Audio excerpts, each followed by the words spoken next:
Hello dear UPSC aspirants.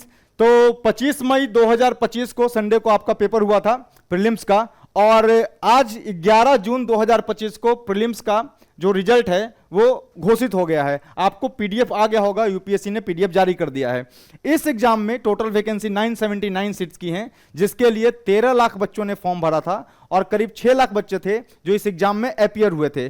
और उनमें से भी जो बच्चे हैं 14,161 बच्चे, बस इतने बच्चों का लिस्ट में नाम है। तो जिन बच्चों का लिस्ट में नाम है वो आगे मेंस का एग्जाम लिखेंगे। आप सबको प्रीलिम्स क्वालिफाई करने के लिए बहुत बहुत मुबारक, हार्दिक बधाई। और जिन बच्चों का प्रीलिम्स नहीं हुआ है, जो जेन्युइन कैंडिडेट थे, जिन बच्चों का प्रीलिम्स नहीं हुआ है, उनको थोड़ा सा चिंतन करने की आवश्यकता है कि कहां चूक हुई, कहां फंसे।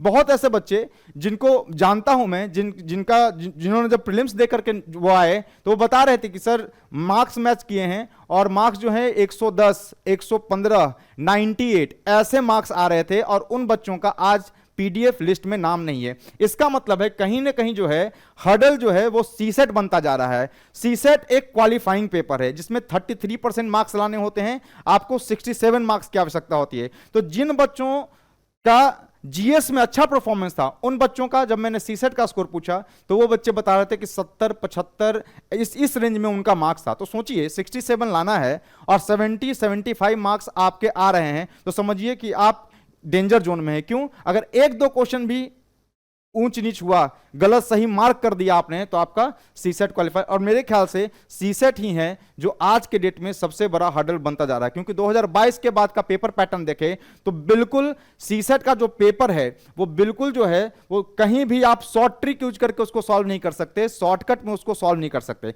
आप सोचिए कि भाई अलग अलग कैटेगरी के लिए, जनरल के लिए अलग, ओबीसी के लिए अलग, जीएस का कट ऑफ आता है ना, ईडब्ल्यूएस के लिए अलग, लेकिन सीसेट का क्या है कि भाई क्वालिफाई करना है आपको, कितना 67 मार्क्स लाने हैं, 33% मार्क्स लाना है। तो सीसेट जो है बिल्कुल आज के डेट में मेरे हिसाब से हर्डल बनता जा रहा है। तो जो बच्चे शॉर्ट ट्रिक के चक्कर में थे, जो बच्चे answer value put and answer के चक्कर में थे, उन सब का जो है प्रीलिम्स जो है सीसेट की वजह से फंसा है। जीएस में तो अच्छा स्कोर कर गए, पर सीसेट की वजह से रिजल्ट लिस्ट में उनका नाम नहीं है। तो उनके लिए मेरा सांत्वना तो नहीं दे सकता मैं, लेकिन ये कहूंगा कि भाई थोड़ा सा सीसेट में आपको मेहनत करने की जरूरत है। इस बार नहीं हुआ है, आपकी प्रिपरेशन अच्छी है, आपके जीएस में अगर इतने अच्छे मार्क्स आ रहे हैं तो आपकी प्रिपरेशन अच्छी है, बस थोड़ा सा जो सीसेट की तरफ ध्यान देने की जरूरत है। आप 2 महीने में सीसेट पढ़ लेते हैं, 3 महीने में सीसेट पढ़ लेते हैं, पर सीसेट का पेपर का जब आप पैटर्न देखिएगा तो सीसेट के पेपर का पैटर्न पूरा का पूरा कंसेप्चुअल है, और बहुत हाई फाई मैथ्स भी नहीं है, बिल्कुल सिंपल लॉजिकल मैथ्स है। लॉजिकल मैथ्स कैसे कि भाई आपका class 6th, 7th, 8th, 9th और 10th इसका अगर कंसेप्ट है, आपको प्राइम नंबर्स का नॉलेज है, आपको डिविजिबिलिटी का नॉलेज है, आपको बेसिक एप्टीट्यूड है, आपको परसेंटेज का नॉलेज है, आपका कैलकुलेशन थोड़ा बहुत परफेक्ट है, तो आप इजिली 67 मार्क्स जो है आप क्रैक कर सकते हैं। आप रीडिंग कॉम्प्रिहेंशन के भरोसे नहीं जा सकते। 25 से 27 जो क्वेश्चंस होते हैं वो रीडिंग कॉम्प्रिहेंशन के होते हैं। आप कितना भी कॉन्फिडेंटली भी मार्क कीजिएगा तो आप कॉन्फिडेंटली 14 से 15 क्वेश्चन, इससे ज्यादा आप कॉन्फिडेंस में कोई भी बच्चा, जो टॉपर बच्चा भी है वो भी कॉन्फिडेंस में नहीं कह सकता कि 14 से 15 क्वेश्चन से ज्यादा कॉन्फिडेंटली उसका रीडिंग कॉम्प्रिहेंशन सही है। सो आपको मैथ्स पर मेहनत करनी होगी, आपको मैथ्स पढ़ना पड़ेगा और कंसेप्चुअली पढ़ना पड़ेगा। सो कहने का मतलब है कि जिस तरह से आप पॉलिटी, जीएस, एथिक्स है ना, एसे, ऑप्शनल, इनको समय देते हैं, तो आपको अब सीसेट को भी समय देना पड़ेगा। तो जिन बच्चों का नहीं हुआ आप चिंता कर लीजिए, आप अफसोस कर लीजिए, आप आज खाना मत खाइए, ये भी सही है कि भाई थोड़ा सा अफसोस कर रहे हैं, लेकिन सोचने की जरूरत है कि सीसेट में आप फंस रहे हैं। आपका जीएस अच्छा है, इसका मतलब आपकी तैयारी अच्छी है, तो चिंता की कोई आवश्यकता है नहीं। आपको थोड़ा सा अपना पढ़ने का जो तरीका है, अपना पैटर्न जो है उसमें थोड़ा सा स्लाइट बदलाव करना है, और फिर आप अगले बार देखिएगा ऐसे लिस्ट में आपका भी नाम होगा। ठीक है, तो आप देख लीजिए सीसेट का जो पेपर है, मैं आपको दिखा देता हूं। सीसेट का जो पेपर था इस बार का, ये देखिए सीसेट का पेपर, इसमें देखिए कंसेप्चुअल प्रॉब्लम है, सारे कंसेप्ट। ये तो रीडिंग कॉम्प्रिहेंशन में तो मैं जा ही नहीं रहा। ठीक है, ये देखिए, ये क्वेश्चन देखिए, डिविजिबिलिटी का क्वेश्चन है, सो सिंपल फैक्टर का क्वेश्चन था। ये कौन सा शॉर्ट ट्रिक से सॉल्व होगा? ये शॉर्ट ट्रिक से नहीं सॉल्व हो सकता है ना, लॉजिकल क्वेश्चन है। आपको डे 1 से लॉजिक का मतलब होता है एप्टीट्यूड, लॉजिक का ये मतलब है कि आपका आईक्यू डेवलप्ड है। आईक्यू डेवलपमेंट चेक कर रहा है यूपीएससी सीसेट के थ्रू, तो 2 महीने में कैसे आईक्यू डेवलप हो सकता है? तो उसके लिए आपको 1 घंटा 1.5 घंटा पर डे मेहनत करने की आवश्यकता है। ये क्वेश्चन देखिए, इस क्वेश्चन को अगर आप नहीं सॉल्व कर पाए, इस क्वेश्चन को गलत करके आ गए कई बच्चे। एक बच्चा, उनका तो प्रीलिम्स भी हो गया, वो ये क्वेश्चन गलत करके आ गए थे, पर उनका प्रीलिम्स हो गया चूंकि उनका सीसेट अच्छा था, तो वो बता रहे थे कि सर ये क्वेश्चन गलत करके आ गए थे। लेकिन खैर चलिए, उनका प्रीलिम्स हो गया, उनको हार्दिक बधाई। देखिए ये क्वेश्चन, ये कितना आसान क्वेश्चन है, देखने में डरावना सा क्वेश्चन है ना, पर अगर पेशेंटली इसको सॉल्व करें तो ये सॉल्व हो सकता है। ये देखिए, ये ट्रेन वाला क्वेश्चन है।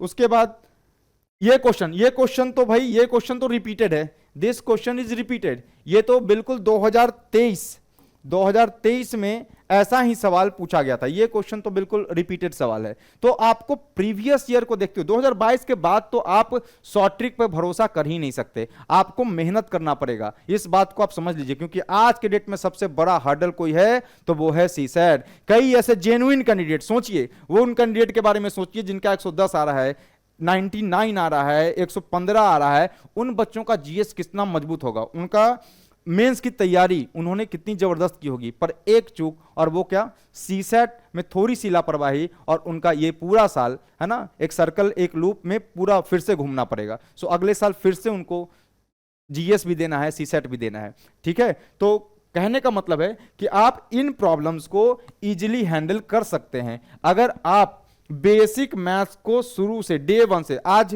भी रिजल्ट आ गया है, आपको जो करना है कर लीजिए, है ना, पर 10 दिन 15 दिन के बाद आप अभी से सीसेट में लगे। सीसेट लास्ट में पढ़ने की चीज नहीं है, सीसेट के लिए आपको अभी से लगना पड़ेगा।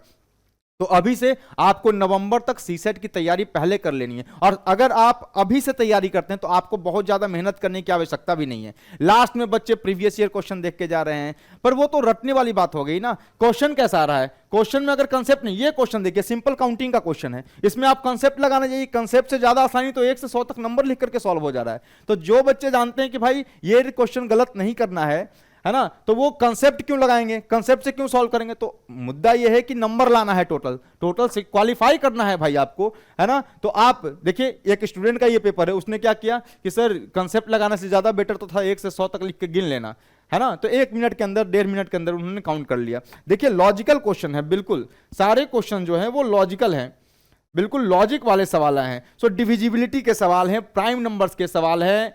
ये देखिए पेट्रोल प्राइस, है ना, कि रेज कर जाता है इतना, ये बिल्कुल लॉजिक है। क्लास 9th 10th की मैथ्स है, 9th 8 9 10, तो जो भी सीसेट का लेवल है ना, तो आपको लग रहा होगा कि ये बिल्कुल बहुत ज्यादा टफ पूछ दिया, मतलब भाई आपका कंसेप्ट थोड़ा सा कंसेप्ट जो है वो थोड़ा सा वीक है, तो उसको थोड़ा मजबूत कीजिए। क्योंकि एग्जाम के प्रेशर में ये प्रॉब्लम सॉल्व करना, है ना, ये तभी हो पाएगा जब आप लॉजिकली इसको सॉल्व करेंगे। बिना लॉजिक के तो कोई चारा नहीं है। आप देख लीजिए उठा करके पेपर, है ना।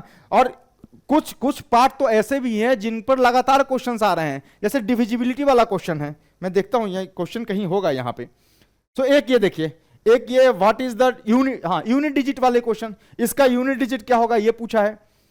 तो ये नंबर सिस्टम पर कितने सवाल आते हैं, तो नंबर सिस्टम को प्राइम नंबर पे सवाल आया है, 2-3 सवाल तो प्राइम नंबर पे है, यूनिट डिजिट पे है, डिविजिबिलिटी पे सवाल है, डिविजिबिलिटी के क्वेश्चंस होंगे, है ना। ये देखिए ये क्वेश्चन, ये कितना आसान सा सवाल है ना, ये कितना आसान सा रीजनिंग का सवाल है। तो कहने का मतलब, लेकिन ये कौन सा शॉर्ट ट्रिक है जो इसको सॉल्व कर सकता है? कोई शॉर्ट ट्रिक तो सॉल्व कर नहीं सकता। सो लॉजिक, और लॉजिक डेवलप होने में आपको मानना पड़ेगा कि लॉजिक डेवलप होने में समय लगेगा। अब ये देखिए, ये एवरेज का सवाल है, कौन सा शॉर्ट ट्रिक जो है इसको सॉल्व कर सकता है, जरा बताइए। अगर आपका कंसेप्चुअल क्लैरिटी नहीं है, आपको लैंग्वेज पढ़ के आपको क्वेश्चन फ्रेम करना नहीं आता, तो कैसे सॉल्व करेंगे? ठीक है, तो आज मेरा जो प्रेजेंट होने का ये इस वीडियो को बनाने का ये मोटो है कि मैं बस आपसे ये कहना चाहता हूं कि थोड़ा सा, जैसे आप कई ऐसे बच्चे जिनका हुआ, बहुत बुरा लग रहा है हमें भी कि वो उन बच्चों का जीएस में अच्छा मार्क्स आ रहा था और सीसेट के वजह से उनका फिर से 1 साल जो है वो लूप में चला गया और उनको अगले साल की तैयारी करनी पड़ेगी। सो कहने का मतलब है कि अभी भी समय है, अभी से आपको जागना है। तो सीसेट को लॉजिकल आपको डेवलपमेंट आपको करना, आप रीडिंग कॉम्प्रिहेंशन के भरोसे तो जा नहीं सकते। सो लॉजिक डेवलप होने में थोड़ा सा समय लगेगा। सो लॉजिक डेवलप होने के लिए आपको डे 1 से 1 से 1.5 घंटा आपको डेली सीसेट का जो है वो प्रैक्टिस करना है।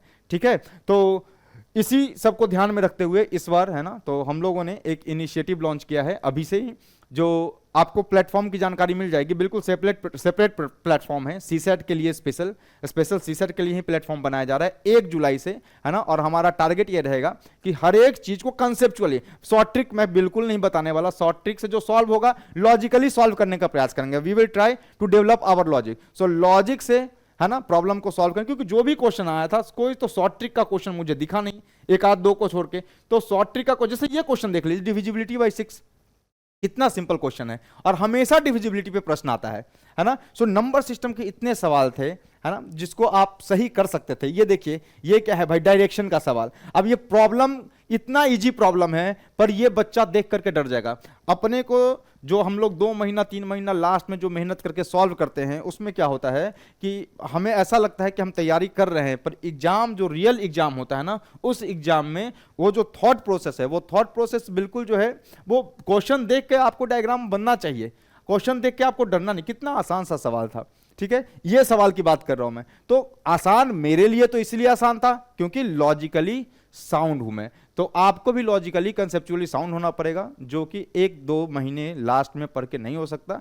तो आप जैसे आप तैयार हो जाइए, अगर नहीं हुआ है कोई बात नहीं, घबराने की जरूरत नहीं। आपके जीएस में अच्छे मार्क्स आ रहे हैं, तो आप बिल्कुल, है ना, 0 से t=0 सेट कीजिए। तो हमारा जो t=0 सीसेट के लिए हम लोग जो सेट कर रहे हैं, वो 1 जुलाई से सीसेट का एक स्पेशल बैच लॉन्च कर रहे हैं, दोनों माध्यम के बच्चों के लिए। हिंदी माध्यम के बच्चे ही पढ़ सकते हैं और अंग्रेजी माध्यम के बच्चे ही पढ़ सकते हैं, ठीक है। सो उसमें मैथ्स, एप्टीट्यूड और रीडिंग कॉम्प्रिहेंशन भी, है ना, रीडिंग कॉम्प्रिहेंशन भी उसमें चलेगा। सो और उस कोर्स की खासियत यह है, और यूट्यूब पे बिल्कुल फ्री रहेगा। तो जो भी 5 दिन में हम लोग पढ़ेंगे, मंडे टू फ्राइडे, जो भी 5 दिन में पढ़ेंगे, सैटरडे संडे 2 दिन जो है ना, वो डिस्कशन के लिए रखेंगे। आप अपने जो क्वेरी हैं उस पर भेज सकते हैं और हम लोग जो है उसको क्लियर करेंगे। सो नवंबर तक जो है हम लोग जो अपना है IQ डेवलपमेंट पे काम करने वाले हैं, ठीक है।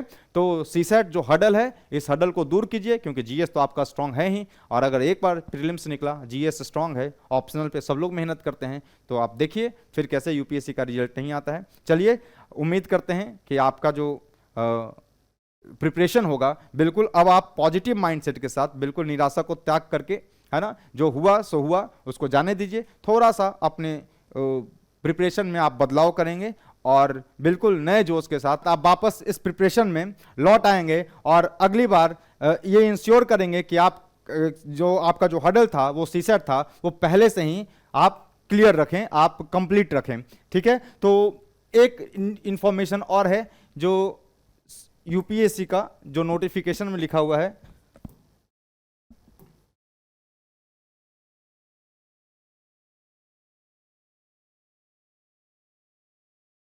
जिन बच्चों का प्रीलिम्स हो गया है उनके लिए जो है, जो विंडो है, जो डिटेल एप्लीकेशन डैफ भरने का, है ना, जो डिटेल एप्लीकेशन फॉर्म जो डैफ है उसको भरने का जो विंडो खुलेगा, वो विंडो जो है आपका, आप यहाँ देख लीजिए, आपको यहाँ पे डेट मेंशन है, तो आप इसका ध्यान रखिए। 16 से 25 जून 2025 के बीच में विंडो ओपन होगा। सो आप प्लीज़ अपना जो भी, जिन बच्चों का प्रीलिम्स हो गया है, जो मेंस लिखने वाले हैं, वो अच्छे से बहुत सोच समझ के अपना डैफ फॉर्म भरें, ठीक है।